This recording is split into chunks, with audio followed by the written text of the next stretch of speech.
উত্তরবঙ্গ দপ্তর এতদিন দুর্নীতির আখড়ায় পরিণত হয়েছিল। যারা দুর্নীতি করেছে তাদের জায়গা আমাদের দপ্তরে থাকবে না। বিধানসভায় দাঁড়িয়ে সাফ জানিয়ে দিলেন উত্তরবঙ্গ উন্নয়ন মন্ত্রী নিশীথ প্রামাণিক।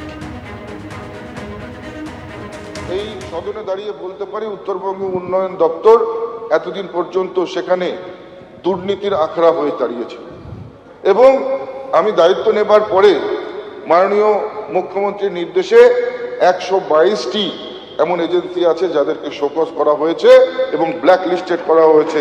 যারা দুর্নীতি করেছে তাদের কোনো জায়গা আমাদের দপ্তরে থাকবে না, এটা স্পষ্ট জানিয়ে দেওয়া হয়েছে। এবং সর্বোপরি এর আগে আমরা দেখেছি যে যেখান থেকে যে জেলা থেকে উত্তরবঙ্গ উন্নয়ন মন্ত্রী হতো পুরো উত্তরবঙ্গ মন্ত্রণালয়টা যেন সেই জায়গার মধ্যে সীমাবদ্ধ হয়ে যেত। তাই এইবারে আপনারা বাজেটেও দেখতে পাচ্ছেন, এই বাজেট বইয়ের মধ্যেও আপনারা পরিষ্কার দেখতে পাচ্ছেন যে প্রত্যেকটা জেলার জন্য যেমন আমরা নির্দিষ্ট করে আমরা এবার ফান্ড অ্যালটমেন্ট করেছি, ঠিক একইভাবে প্রত্যেকটা বিধানসভাকে সমানভাবে সমবন্টন করে আমরা এটা প্রমাণ করতে চাই যে উত্তরবঙ্গের উন্নয়ন শুধুমাত্র কোনো নির্দিষ্ট একটি জেলা বা বিধানসভা থেকে নয়, প্রত্যেকটি বিধানসভার ডেভেলপমেন্ট, প্রত্যেকটি বিধানসভার উন্নয়ন হলে তবেই উত্তরবঙ্গের সার্বিক বিকাশ এবং উন্নয়ন। মাননীয় মন্ত্রীমশাই, গতকালের পর আজও ফের উত্তপ্ত বিধানসভার অধ্যক্ষের সঙ্গে বাদানুবাদ কুণাল ঘোষের। নিজে সিট ছেড়ে গিয়ে অধ্যক্ষের সামনে উঠে গেলেন বিধায়ক কুণাল ঘোষ।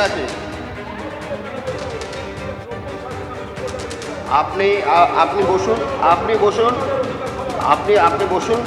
বহিষ্কার তো বহুবার হয়েছে, বহু লোক। আপনি প্লিজ আপনি বসুন, ওই ব্যাপারে আর আলোচনা হবে না। হ্যাঁ, কারণ ঘটনা হয়েছে যে আমরা আমাদের বিধানসভাতে এরকম ঘটনা ঘটেনি। ঠিক আছে, আপনি প্লিজ বসুন, আপনি বসুন, কারণ এরকম ঘটনা কখনো ঘটেনি। এরকম ঘটনা কখনো আমি আপনাকে 3 বার বলেছি যে বসুন। আপনাকে আমি 3 বার বলেছি বসুন, আপনি শোনেননি। হ্যাঁ, কলঙ্কজনক, এরকম ঘটনা কলঙ্কজনক। প্লিজ বসুন,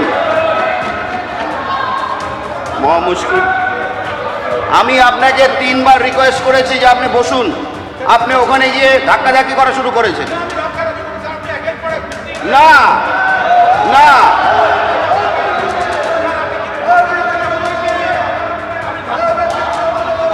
আমি আপনাকে আমি 3 বার রিকোয়েস্ট করেছি, তা আপনি আমার কথা শোনেননি। ওখানে ধাক্কাধাক্কি হচ্ছে, আমি দেখেছি।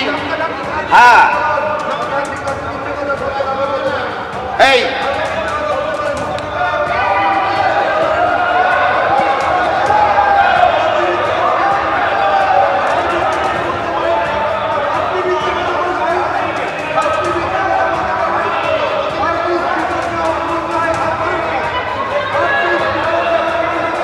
যেটা ডিসিশন নেওয়ার, গতকালের বিষয়ে কোনো বিধানসভা ইতিহাসে এরকম ঘটনা খুব কম ঘটেছে। সেই কলঙ্কজন অধ্যায় আর রিপিট করবেন না।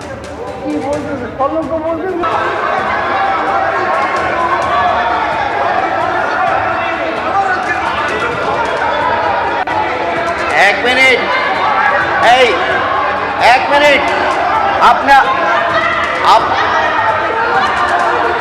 আপনারা সবার কাজ চালু করতে দেবেন। কুণাল বাবু, 1 মিনিট। আচ্ছা কুণাল বাবু, আপনি বসুন। আমি আবার বলছি, রিতেশ বাবু,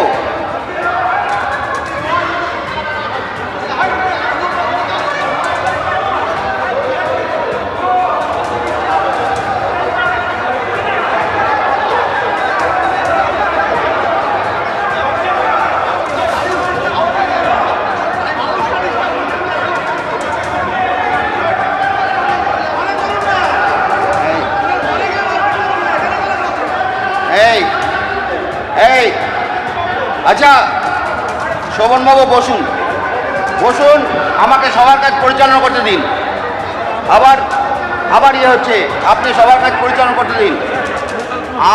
আমি আপনার এই বিষয়ে আর আমি আপনাকে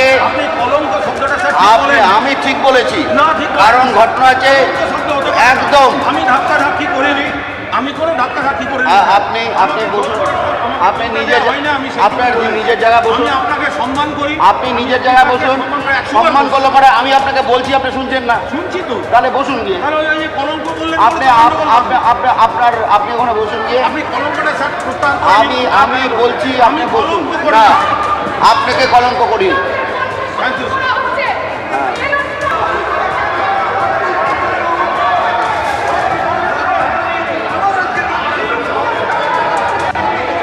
এক মিনিট, এক মিনিট, আপনার আমাকে বলতে দিতে হবে, আমাকে বলতে না দিলে আমিও কাউকে বলতে দেব না। বিধানসভায় দাঁড়িয়ে ফের হুঁশিয়ারি দিলেন বেলেঘাটার বিধায়ক কুণাল ঘোষ। তিনি বলছেন যে আমাকে বলতে দেওয়ার জন্য সময় দিতে হবে। বিরোধী দলের মুখ্য সচেতক আখরুজ্জামানকে এই হুঁশিয়ারি দেন বেলেঘাটার বিধায়ক। বিধানসভায় প্রথমার্ধের আলোচনা শেষ হওয়ার পর হুঁশিয়ারি দিলেন কুণাল ঘোষ।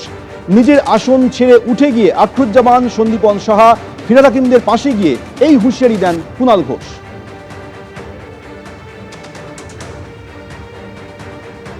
পরে সাংবাদিকদের মুখোমুখি হয়ে কুণাল ঘোষ বলেন যে আমাকে বলতে দেওয়া হচ্ছে না, বাদ দেওয়ার খেলা চলছে। এটা কোন দেশের খেলা? কটাক্ষ কুণাল ঘোষের।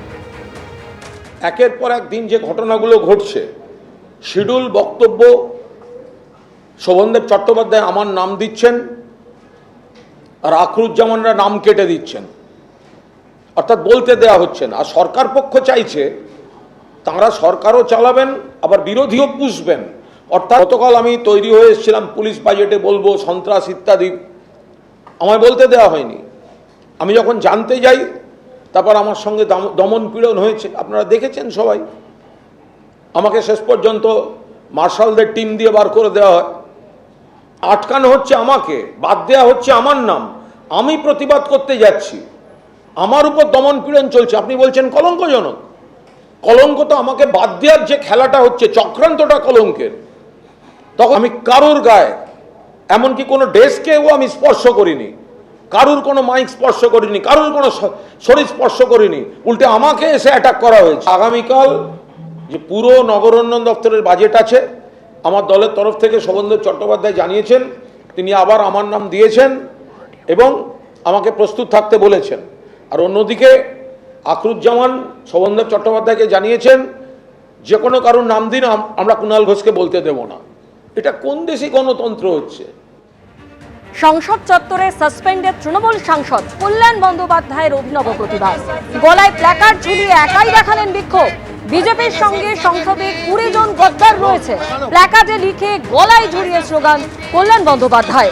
গতকাল বাদল অধিবেশন থেকে সাসপেন্ড করা হয়েছিল তৃণমূল সাংসদ কল্যাণ বন্দ্যোপাধ্যায়কে। भाजपा का 7 साल में 20 गद्दार मौजूद है। अकेले क्यों करते हैं? भाजपा का 7 साल में 20 गद्दार मौजूद है। भाजपा का 7 साल में 20 गद्दार मौजूद है। भाजपा का 7 साल में একলা কল্যাণ ব্যানার্জিকে বিজেপি ভয় পায়। একলা Kalyan Banerjee enough for this BJP people. ওরা জানে যে এখন এই লোকটাকে বের করে রাখতে পারলে এখন অন্তত একটু নিঃশ্বাস প্রশ্বাস পাবেন। একলাই কাফি আছে, মন্তব্য কল্যাণ বন্দ্যোপাধ্যায়। এক লাখ কল্যাণ ব্যানার্জিকে বিজেপি ভয় খায়, বুঝতে পেরেছ? 1 lakh Kalyan Banerjee enough for this BJP peoples. হ্যাঁ, ওরা জানে যে এই লোকটাকে বার করে রাখতে পারলে এখন অন্তত একটুখানি নিঃশ্বাস প্রশ্বাস পাবে। একলাই কাফি আছি, বুঝেছ? লড়াই বিজেপির বিরুদ্ধে থাকবে, লড়াই গদ্দারদের বিরুদ্ধে থাকবে, লড়াই বেঈমানদের বিরুদ্ধে থাকবে। যে বেঈমান, পশ্চিমবাংলার 20 জন বেঈমানকে আইডেন্টিফাই করা হচ্ছে, সারা দেশ দেখছে। এইসব বেঈমানদের জন্য বিজেপির সাহস বেড়ে গেছে। বিজেপিটা যে যার মতো কমেন্ট করবে। গদ্দার কোথাকার, গদ্দার কোথাকার। কল্যাণ বন্দ্যোপাধ্যায়ের সাসপেনশন নিয়ে কটাক্ষ করলেন পঞ্চায়েত মন্ত্রী দিলীপ ঘোষ। তিনি বলছেন কল্যাণ বন্দ্যোপাধ্যায়ের বিরুদ্ধে তারই পার্টির অন্য সাংসদ কমপ্লেন করেছেন। তিনি যে একজন অভদ্র লোক সেটা শহীদ মঞ্চেও দেখিয়েছেন। নেত্রীর সঙ্গে বাদ বিবাদ করেছেন, ড্রামা করেছেন কল্যাণ বন্দ্যোপাধ্যায়। এর আগে কল্যাণ ব্যানার্জির বিরুদ্ধে তার পার্টির অন্য সাংসদ কমপ্লেন করেছেন, মহা কমপ্লেন করেছেন, আরও কেউ কেউ করেছেন। পার্টির মধ্যে তাকে নিয়ে অনেক কমপ্লেন আছে এবং তিনি যে একজন অভদ্র লোক সেটা শহীদ মঞ্চেও দেখিয়েছেন, নেত্রীর সঙ্গে বাদ বিবাদ করেছেন, ড্রামা করেছেন।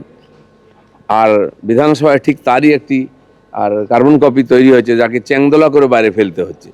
এমনি কথা বললে ঘোড়া ধাক্কা দিলে ওনারা বাইরে যাচ্ছেন না। এইভাবে তো মিডিয়া অ্যাটেনশন করে রাজনীতিতে টিকে থাকা যায় না। তারপরে বাঁচার চেষ্টা করছেন উনি।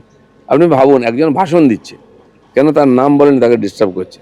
সেটা ঝগড়াটা বাইরে মিটিয়ে নেওয়া উচিত পার্টির মধ্যে। স্পিকার কেন এটা সহ্য করবেন? এবিপি আনন্দ, এগিয়ে থাকে, এগিয়ে রাখে।